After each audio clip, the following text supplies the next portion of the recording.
ಆತ್ಮೀಯ ವಿದ್ಯಾರ್ಥಿಗಳೇ, ಸಮಾಜಶಾಸ್ತ್ರ ತರಗತಿಗೆ ತಮ್ಮನ್ನು ಸ್ವಾಗತ ಕೋರುತ್ತಾ ನಿಮ್ಮ ಮೊದಲ ಪತ್ರಿಕೆಯಾಗಿರುವಂತಹ ಭಾರತದಲ್ಲಿ ಸಾಮಾಜಿಕ ಸಮಸ್ಯೆಗಳು ಇದರಲ್ಲಿ ಬರುವಂಥ ಎರಡನೆಯ ಘಟಕ ಅಪರಾಧ ಅಂತ. ಇವತ್ತಿನ ಅವಧಿಯಲ್ಲಿ ಅಪರಾಧದ ಅರ್ಥ ಮತ್ತು ವ್ಯಾಖ್ಯೆಗಳ ಕುರಿತು ಚರ್ಚಿಸೋಣ. Dear students, welcome to Sociology class. Today, your first paper, Social Problems in India. In this paper, the second unit comes Crime. Today, we will discuss meaning and definition of crime. ಆತ್ಮೀಯ ವಿದ್ಯಾರ್ಥಿಗಳೇ, ಪ್ರಾಸ್ತಾವಿಕವಾಗಿ ನೋಡೋದಾದರೆ Nelson Mandela ಅವರ ಒಂದು ಮಾತನ್ನು ನಾವಿಲ್ಲಿ ನೆನಪಿಸಿಕೊಳ್ಬೇಕು.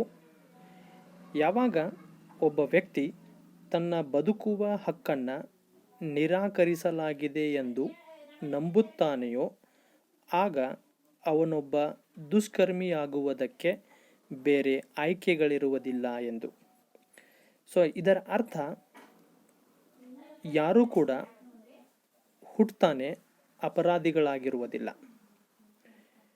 ಯಾವಾಗ ವ್ಯಕ್ತಿಗೆ ತನ್ನಿಂದ ಬದುಕುವ ಹಕ್ಕನ್ನು ಕಸಿದುಕೊಳ್ಳಲಾಗಿದೆ ಅಥವಾ ನಿರಾಕರಿಸಲಾಗಿದೆ ಅನ್ನುವಂಥ ನಂಬಿಕೆ ಬೆಳೆಯುತ್ತದೆಯೋ ಅಥವಾ ಆ ಥರನಾಗಿರುವಂಥ ಪ್ರಕ್ರಿಯೆಗೆ ಒಳಪಡುತ್ತಾನೆಯೋ ಆವಾಗ ಅವನಿಂದ ಒಂದಿಲ್ಲ ಒಂದು ಅಪರಾಧ ಎಸಗಲ್ಪಡುತ್ತದೆ ಅಥವಾ ಅವನೊಬ್ಬ ದುಷ್ಕರ್ಮಿಯಾಗಿ ಕಾನೂನಿನ ನಿಯಮಗಳನ್ನು ಉಲ್ಲಂಘಿಸುವ ವ್ಯಕ್ತಿಯಾಗಿ ಪರಿವರ್ತನೆ ಆಗುತ್ತಾನೆ. ಅದನ್ನು ಬಿಟ್ಟರೆ ಅವನಿಗೆ ಬೇರೆ ಆಯ್ಕೆಗಳಿರುವುದಿಲ್ಲ ಅಂತ ನೆಲ್ಸನ್ ಮಂಡೇಲರ ಮಾತನ್ನು ನಾವಿಲ್ಲಿ ನೆನಪಿಸ್ಕೊಳ್ತೀವಿ. ಅಂದರೆ ಅಪರಾಧ ಅನ್ನುವಂಥದ್ದು ಒಂದು ವಿಚಲಿತ ವರ್ತನೆ ಅಂತ. ವಿಚಲಿತ ವರ್ತನೆಯನ್ನೇ ನಾವು ಅಪರಾಧ ವರ್ತನೆ ಅಂತ ಇಲ್ಲಿ ಕರಿಬಹುದು. ಇಂತಹ ವಿಚಲಿತ ವರ್ತನೆಯು ನಾಗರಿಕ ಸಮಾಜಕ್ಕೆ ಒಂದು ಬಹುದೊಡ್ಡ ಬೆದರಿಕೆ ಅಂತ ನಾವು ಕಾಣ್ತೀವಿ. ಯಾವಾಗ ಮಾನವನ ವರ್ತನೆಗಳು ವಿಚಲನೆಗೆ ಒಳಪಡುತ್ತವೆಯೋ, ಸರಿಯಾದ ರೀತಿಯಲ್ಲಿ ನಡೆದುಕೊಳ್ಳದೇ ಇದ್ದಾಗ ಅವನು ಒಂದು ಸಮಾಜಕ್ಕೆ ಸಮಸ್ಯೆ ಅಥವಾ ಸವಾಲಾಗಿ ಪರಿಗಣಿಸುತ್ತಾನೆ. ಸಮಾಜದ ಆರೋಗ್ಯ, ಸಾಮಾಜಿಕ ಸಮತೋಲನ, ಜನರ ಜೀವ ಆಸ್ತಿಪಾಸ್ತಿಗಳು ಹಾಳಾಗುವುದು, ಮಾನವ ಹಕ್ಕುಗಳು ಉಲ್ಲಂಘನೆಯಾಗುವುದು ಇಂತಹ ವಿಚಲಿತ ವರ್ತನೆಗಳಿಂದಲೇ. ಈ ಥರ ಬಾಲ್ಯಾವಸ್ಥೆಯಿಂದ ಹಿಡಿದು ಜೀವನದ ಕೊನೆಯ ವಯಸ್ಸಿನಲ್ಲಿರುವಂಥ ವ್ಯಕ್ತಿಗಳ ವರ್ತನೆಗಳು ವಿಚಲನೆಗೆ ಒಳಪಟ್ಟಾಗ ಇಡೀ ಸಮಾಜದ ಸ್ವಾಸ್ಥ್ಯ ಹಾಳಾಗುತ್ತದೆ. ಯಾವಾಗ ಯಾರಿಂದ ಎಲ್ಲಿ ಹೇಗೆ ನಿಯಮ ಉಲ್ಲಂಘಿಸಲ್ಪಡುತ್ತದೆ ಅನ್ನುವಂಥದ್ದು ಗೊತ್ತಾಗೋದೇ ಇಲ್ಲ. ಅಷ್ಟೇ ಅಲ್ಲದೆ ಇಡೀ ಸಮಾಜ ತನ್ನ ಸಮತೋಲನವನ್ನು ಕಳೆದುಕೊಳ್ಳುತ್ತದೆ. ಕೊಲೆಯಂತಹ ಪ್ರಕರಣಗಳಲ್ಲಿ ಎಷ್ಟೋ ಜನರು ತಮ್ಮ ಜೀವನವನ್ನು ಕಳೆದುಕೊಳ್ಳುತ್ತಾರೆ. ಸೊ ದರೋಡೆ, ಕಳ್ಳತನದಂಥ ಸಂದರ್ಭದಲ್ಲಿ ಎಷ್ಟೋ ವೈಯಕ್ತಿಕ ಸಾರ್ವಜನಿಕ ಆಸ್ತಿಪಾಸ್ತಿಗಳು ಹಾಳಾಗುತ್ತವೆ. ಸೊ ಅತ್ಯಾಚಾರದಂಥವುಗಳಿಂದ ವ್ಯಕ್ತಿಯ ಸ್ವಾತಂತ್ರ್ಯ ಹಕ್ಕುಗಳು ಉಲ್ಲಂಘಿಸಲ್ಪಡುತ್ತವೆ. ಇಂತೆಲ್ಲ ಪ್ರಕರಣಗಳು ಅಥವಾ ಚಟುವಟಿಕೆಗಳು ಮಾನವನ ವಿಚಲಿತ ವರ್ತನೆಗಳಿಂದಲೇ ಆಗುತ್ತವೆ. ಅಪರಾಧತನವು ಬಡತನ, ನಿರುದ್ಯೋಗ, ವೇಶ್ಯಾವೃತ್ತಿಯಂತಹ ಸಮಸ್ಯೆಗಳಿಗಿಂತ ಗಂಭೀರವಾದದ್ದು. ಬಡತನ, ನಿರುದ್ಯೋಗದಂಥವುಗಳು ಒಂದು ಸಮಾಜಕ್ಕೆ ಕೇವಲ ಸಮಸ್ಯೆಯಾಗಿರುತ್ತವೆ, ಆದರೆ ಅಷ್ಟೊಂದು ಪರಿಣಾಮಕಾರಿಯಾಗಿ ತಮ್ಮ ಪ್ರಭಾವವನ್ನು ಬೀರುವುದಿಲ್ಲ. ಆದರೆ ಅಪರಾಧಗಳು ಹಾಗಲ್ಲ. ಅವುಗಳು ಬೀರುವಂಥ ಪರಿಣಾಮಗಳು ಯಾವಾಗಲೂ ಹಾನಿಕರವಾಗಿರುತ್ತವೆ.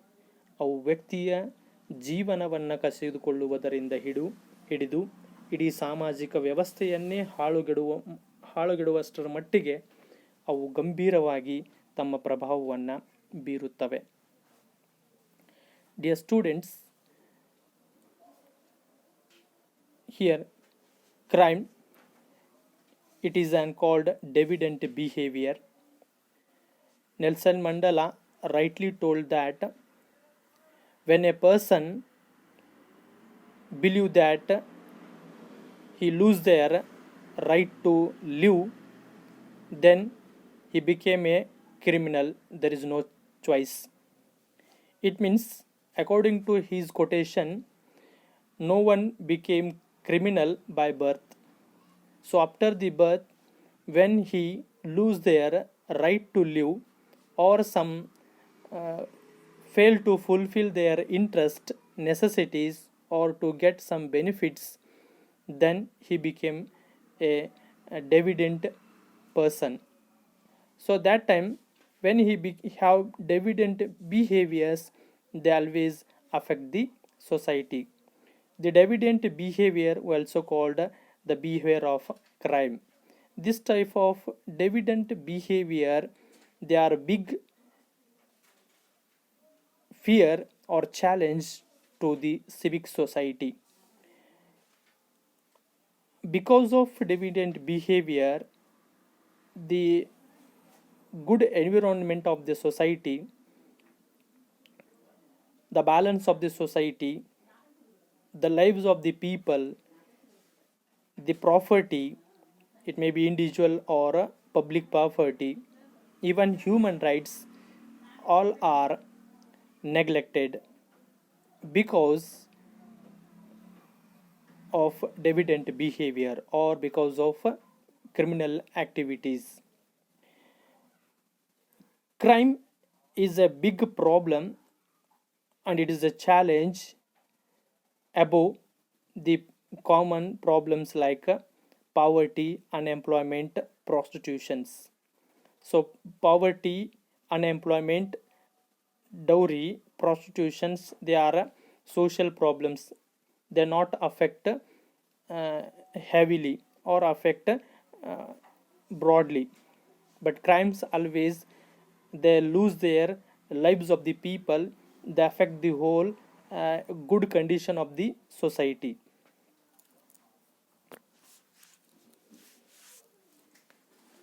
ಅಪರಾಧ ಅಂದ್ರೇನು, ಅದರ ಅರ್ಥವನ್ನು ನೋಡೋದಾದರೆ, ಸಾಮಾನ್ಯವಾಗಿ ಅಪರಾಧವೆಂದರೆ ಸಮಾಜ ಅಥವಾ ರಾಜ್ಯದಿಂದ ರೂಪಿಸಲ್ಪಟ್ಟ ಕಾನೂನುಗಳಿಗೆ ವಿರುದ್ಧವಾಗಿ ನಡೆದುಕೊಳ್ಳುವ ವರ್ತನೆಯನ್ನೇ ನಾವು ಅಪರಾಧ ಅಂತ ಕರೀಬಹುದು.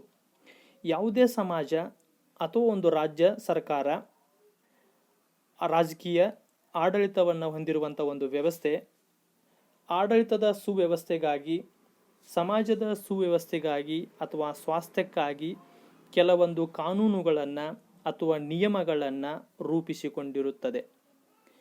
ಯಾವಾಗ ಈ ಸಮಾಜ ಅಥವಾ ರಾಜ್ಯದಿಂದ ರೂಪಿಸಲ್ಪಟ್ಟಿರುವಂಥ ಕಾನೂನುಗಳನ್ನು ಒಬ್ಬ ವ್ಯಕ್ತಿ ತಿರಸ್ಕರಿಸ್ತಾನ ಅಥವಾ ಒಂದು ಸಮೂಹ ತಿರಸ್ಕರಿಸ್ತದ, ಅದಕ್ಕೆ ವಿರುದ್ಧವಾಗಿ ನಡೆದುಕೊಳ್ಳುತ್ತದ, ಅಂಥ ಚಟುವಟಿಕೆಯನ್ನು ನಾವು ಅಪರಾಧ ಅಂತ ಕರಿತೀವಿ. Generally crime means to behave against law which are formulated by society or state. Every society or a state or a which society have political administration, they formulate some rules and regulations or law. If a person or a community behave against law or broke the norms or the laws of the society or state, that time we considered it is an crime. ಆತ್ಮೀಯ ವಿದ್ಯಾರ್ಥಿಗಳೇ, ಇಲ್ಲಿ crime ಅನ್ನುವಂಥ ಪದವು Latin ಭಾಷೆಯ ಕ್ರಿಮೇನ್ ಎಂಬ ಪದದಿಂದ ಉಗಮಗೊಂಡಿದೆ. ಕ್ರಿಮೇನ್ ಎಂದರೆ ದಾಳಿ ಅಥವಾ ಉಲ್ಲಂಘನೆ ಎಂದರ್ಥ. ಈ ಒಂದು ಕ್ರಿಮೇನ್ ಎನ್ನುವಂಥ ಪದವನ್ನೇ ನಾವು ಕ್ರೈಮ್ ಅನ್ನುವಂಥ ಪದದಲ್ಲಿ ಬಳಸ್ತೀವಿ. ಇಲ್ಲಿ ಯಾವುದೇ ಪ್ರಕಾರದ ದಾಳಿ ಅಥವಾ ನಿಯಮಗಳ ಉಲ್ಲಂಘನೆಯಾದರೆ ಅದನ್ನು ನಾವು ಅಪರಾಧ ಅಂತ ಕರಿಬಹುದು. The word crime derived from Latin word crimen. So crimen means charge or offense. Any type of charge or offense conducted by a person, it is called crime. ಕಾನೂನಿನ ವಿರುದ್ಧದ ದಾಳಿ ಅಥವಾ ಕಾನೂನಿನ ಉಲ್ಲಂಘನೆಯೇ ಅಪರಾಧ ಅಂತ ಇದರ ಪ್ರಕಾರ ನಾವು ಕರೀಬಹುದು. ಮೇಲಿನ ಒಂದು ಪದದ ಅರ್ಥದ ಪ್ರಕಾರ ಕಾನೂನಿನ ವಿರುದ್ಧದ ಯಾವುದೇ ದಾಳಿಯನ್ನು ಅಥವಾ ಎಲ್ಲಿ ಕಾನೂನಿನ ಉಲ್ಲಂಘನೆಯಾಗುತ್ತದೆಯೋ ಅದನ್ನೇ ಅಪರಾಧ ಅಂತ ಕರಿತೀವಿ. Totally here crime means charge or offense against law. When here any person or community conduct some charge against law, it is also called crime. Or any person or group conduct any offense against law, that is also crime. ವ್ಯಾಖ್ಯಾನಗಳನ್ನು ನೋಡೋದಾದರೆ Michael ಮತ್ತು Adler ಅವರ ಪ್ರಕಾರ ಕಾನೂನಿನಿಂದ ನಿಷೇಧಿಸಲ್ಪಟ್ಟ ವರ್ತನೆಯ ಮಾದರಿಯು ಅಪರಾಧವಾಗಿದೆ. So Michael ಮತ್ತು Adler ಅವರು ಅಪರಾಧ ಅಂದ್ರೆ ಏನಂತ ಹೇಳಿದಾರೆ ಅಂತಂದರೆ ಕಾನೂನಿನಿಂದ ನಿಷೇಧಿಸಲ್ಪಟ್ಟ ಅಥವಾ ಕಾನೂನನ್ನು ನಿಷೇಧಿಸುವಂಥ ಯಾವುದೇ ರೀತಿಯ ವರ್ತನೆ ಇದ್ದರೂ ಕೂಡ ಅದು ಅಪರಾಧವೇ. ಅದು ಕೊಲೆ ಇರಬಹುದು, ಕಳ್ಳತನ ಇರಬಹುದು ಅಥವಾ ಅತ್ಯಾಚಾರಣೆ ಇರಬಹುದು. ಇವೆಲ್ಲ ವರ್ತನೆಗಳನ್ನು ನಾವು ಅಪರಾಧ ಅಂತಲೇ ಪರಿಗಣಿಸಲಾಗುತ್ತದೆ. According to Michael and Adler, crime is instance of behaviour prohibited by criminal law. Here which behavior is totally against law, or when some behavior prohibited by the society, if it is exposed, it is called crime. It may be murder or rape or any other activity. ಇನ್ನೊಬ್ಬ Maurer ಪ್ರಕಾರ ಅಪರಾಧವು ಒಂದು ಸಮಾಜ ವಿರೋಧಿ ಕೃತ್ಯವಾಗಿದೆ. ಯಾವುದೇ ಪ್ರಕಾರದ ಸಮಾಜ ವಿರೋಧಿ ಕೃತ್ಯವನ್ನು ಇಲ್ಲಿ ಮೌರರ್ ಅವರು ಅಪರಾಧ ಅಂತ ಕರೀತಾರೆ. ಸಮಾಜಕ್ಕೆ ಹಿತಕರವಾಗಿರದ, ಸಮಾಜದ ನಿಯಮಗಳಿಗೆ ಅನುಕೂಲಕರವಾಗಿರದ ಯಾವುದೇ ಮಾನವನ ವಿರೋಧಿ ಕೃತ್ಯವನ್ನು ನಾವು ಅಪರಾಧ ಅಂತಲೇ ಪರಿಗಣಿಸುತ್ತೇವೆ. According to Mowrer, crime is an anti-social act. When a person or group conduct some activity against social laws or social norm, it is also called crime. So if the action of the human being affect the society negatively, it is considered as a crime. ಇನ್ನೊಬ್ಬ ಹಾಲ್ Jerome ಅವರ ಪ್ರಕಾರ ಸಾಮಾಜಿಕ ಹಿತಾಸಕ್ತಿಗಳ ಮೇಲೆ ಅಪಾಯಕಾರಿ ಪರಿಣಾಮವನ್ನುಂಟು ಮಾಡುವ ಉದ್ದೇಶಪೂರ್ವಕ ಮತ್ತು ಕಾನೂನಿನಿಂದ ನಿಷೇಧಿಸಲ್ಪಟ್ಟಿರುವ ಕ್ರಿಯೆಯೇ ಅಪರಾಧ. ಹಾಲ್ ಜೆರೋಮರು ಅಪರಾಧ ಅಂದ್ರೆ ಏನಂತ ವ್ಯಾಖ್ಯಾನಿಸ್ತಾರ ಅಂತಂದರೆ, ಹಿತಾಸಕ್ತಿಗಳು, ಸಾಮಾಜಿಕ ಹಿತಾಸಕ್ತಿಗಳ ಮೇಲೆ ಏನಾದರೂ ಅಪಾಯಕಾರಿ ಪರಿಣಾಮ ಉಂಟಾದರೆ ಮಾನವನು ತನ್ನದೇ ಆಗಿರುವಂಥ ಕೆಲವೊಂದು ಹಿತಾಸಕ್ತಿಗಳನ್ನು, ಆಸೆ ಆಕಾಂಕ್ಷೆಗಳನ್ನು ಇಟ್ಟುಕೊಂಡು ಬದುಕುತ್ತಿರ್ತಾನೆ. ಇಂತಹ ಸಾಮಾಜಿಕ ಜೀವನದಲ್ಲಿರುವಂಥ ಹಿತಾಸಕ್ತಿಗಳ ಅಪಾಯದ ಪರಿಸ್ಥಿತಿಗೆ ಒಳಪಟ್ಟಿದ್ದರೆ ಮಾನವನ ಯಾವುದೇ ತೆರನಾಗಿರುವಂಥ ಕ್ರಿಯೆಯಿಂದ ಅಪಾಯಕಾರಿ ಪರಿಸ್ಥಿತಿ ಉಂಟಾದರೆ ಅದನ್ನು ನಾವು ಅಪರಾಧ ಅಂತ ಕರಿತೀವಿ.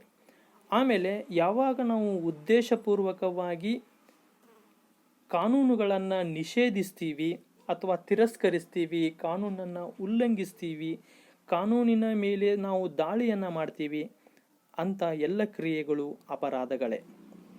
According to Hall Jerome, crime is legally prohibited and intentional action which has harmful impact on social interest.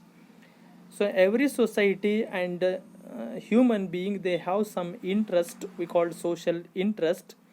If the social interests are not fulfilled properly, or when it negatively affect on social interest with intentionally, purposely, that is also called crime. And if we intentionally forbidden the laws, that is also called crime. ಒಟ್ಟಿನಲ್ಲಿ ಅಪರಾಧವು ಸಮಾಜ, ಸಮೂಹ, ರಾಜ್ಯ ವಿರೋಧಿ ಮತ್ತು ಕಾನೂನಿನಿಂದ ನಿಷೇಧಿಸಲ್ಪಟ್ಟಿರುವಂಥ ಕೃತ್ಯವಾಗಿದೆ. ಯಾವುದೇ ಪ್ರಕಾರದ ಕೃತ್ಯವು ಸಮಾಜ, ಸಮೂಹ, ರಾಜ್ಯದಿಂದ ಒಪ್ಪಿಕೊಳ್ಳಲ್ಪಡದಿದ್ದರೆ, ಕಾನೂನಿಗೆ ವಿರುದ್ಧವಾಗಿದ್ದರೆ ಅವೆಲ್ಲವೂ ಕೂಡ ಅಪರಾಧಗಳೇ. Totally crime means if any action prohibited by law and it is against society, group and state, it is called crime. So dear students, it is the meaning and definition of crime. ಇಷ್ಟು ಅಪರಾಧದ ಅರ್ಥ ಮತ್ತು ವ್ಯಾಖ್ಯೆಯಲ್ಲಿ ಬರುವಂಥವುಗಳು. ಮುಂದಿನ ಅವಧಿಯಲ್ಲಿ ನಾವು ಅಪರಾಧದ ವಿಶಿಷ್ಟ ಗುಣಗಳು ಅಥವಾ ಅಪರಾಧದ ಲಕ್ಷಣಗಳ ಕುರಿತು ಚರ್ಚಿಸೋಣ. Thank you.